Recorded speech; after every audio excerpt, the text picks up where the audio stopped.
Bonjour les amis, c'est Kelly et aujourd'hui je vous retrouve pour une nouvelle vidéo café citation. Ça faisait longtemps n'est-ce pas, j'ai l'impression que le temps passe hyper lentement depuis que je fais plus une vidéo par jour. Vous me manquez quand même, je dois le dire. La citation dont on va parler aujourd'hui c'est: demain appartient à ceux qui le préparent aujourd'hui. Celle que je pense que vous connaissez tous parce qu'on l'a tous entendue, c'est l'avenir appartient à ceux qui se lèvent tôt. On est d'accord, on la connaît tous. On est d'accord, c'est pas pour autant qu'on se lève tous à 6h du matin tous les matins. Bon, moi je le fais pour aller au travail, mais là n'est pas le sujet de la question. Le sujet c'est l'avenir appartient à ceux qui le préparent aujourd'hui. J'aimerais que vous intégriez cette phrase, que vous la répétiez tout le temps et que vous commenciez à vivre en y pensant un petit peu tous les jours. Parce que trop longtemps, j'ai été pétrifiée, complètement pétrifiée par ma peur de l'avenir. Avec ce message qu'on nous rabâche incessamment depuis qu'on est petit, t'arriveras jamais à réussir en faisant quelque chose que tu aimes. C'est pas possible. Le travail c'est fait pour payer les factures et tous ceux qui pensent qu'ils peuvent vivre de ce qu'ils aiment, c'est de la désillusion. Artiste? Mais c'est pas un métier ça.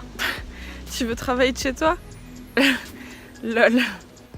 Mais non, j'accepte plus ce discours, j'ai plus envie. Et une fois ces croyances explosées, pulvérisées, il ne me reste plus qu'une chose à faire: préparer aujourd'hui l'avenir que je veux pour demain. J'ai appris qu'une des règles principales pour réaliser ses projets et sa vie en général, c'est l'anticipation. Anticiper pour chaque machine qu'on fait tourner le matin pour pas se retrouver sans habit le lendemain. Anticiper pour la vaisselle de ce soir qui nous garantit un petit-déj serein demain matin. Et puis, à plus grande échelle, anticiper vis-à-vis de son corps, de son argent, de son activité. C'est pourquoi j'ai décidé d'établir, mais aussi de renforcer quelques règles pour commencer dès aujourd'hui à investir pour demain. Pour préparer mon capital, je mets en économie 10% de chaque somme que je gagne. Pour préparer ma santé physique et avoir un corps qui tienne bien et dans le temps, je décide de faire 30 minutes de sport par jour, tous les jours, sans négociation. Pour préserver ma santé mentale, je décide aujourd'hui et maintenant de trouver des clients pour ma future activité. Pour l'instant, certes, je suis encore salariée, mais je peux me préparer. J'améliore mes compétences, je me constitue un portfolio, je commence enfin à parler autour de moi de ce que je fais, de ce que je veux faire. Et tant pis si mes idées changent. J'arrête de voir le mouvement, le changement comme une source de peur. Parce qu'en réalité, ça n'est rien de moins qu'une évolution.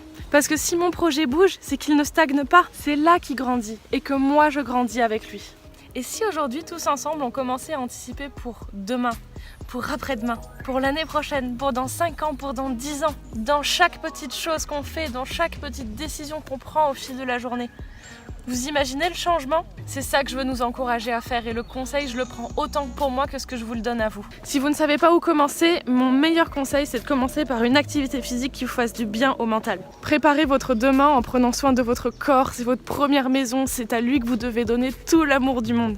La natation, le vélo, la marche rapide. Et si vraiment vous avez l'impression que vous en êtes trop loin, que vous n'êtes pas encore là, pas encore à ce niveau-là, que c'est trop pour vous, bah attaquez le yoga. Non, fermez pas la vidéo, restez avec moi. Je vais vous dire un secret, le pratiquer régulièrement m'a permis de sortir d'un épisode très douloureux, d'une période très difficile pour moi.